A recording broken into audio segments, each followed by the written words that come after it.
With the last exercise, we conclude our course. So let us see what take-home points you have achieved in this course. So you should have understood the powerful concept of associations, the difference between association and joins, and I hope you will be able to explain this to the interviewer or whoever asks what is the difference between association and joins and why is join not that efficient as association. So you should be able to explain that. The third is we learned with some exercises how to create association and then do one level of drill down and then there's two level of drill down, and finally we also learned how to use the associations and its fields in the ABAP program. So after these concepts, what should be your next learning path? So I would say you need to dive deep into CDS. So CDS is a vast topic and it is one of the pillars of the programming model in S4HANA. So you need to master CDS. So dive deep into other topics.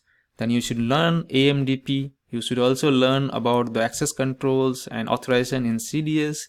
Then you should learn how to create OData from CDS using the annotation and then consume it in UI5 and Fiori.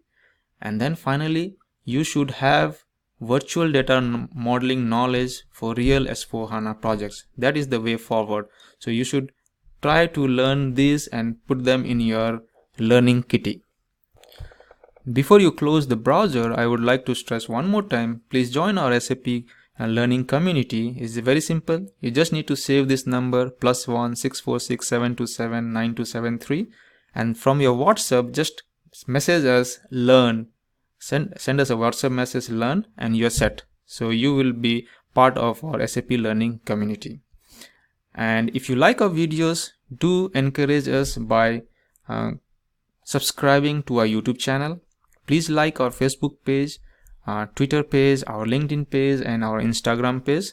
So that will be our motivation and that will help us to curate, create, publish and produce more free contents which will help every developers. So till we meet in our next course, thank you very much and keep learning.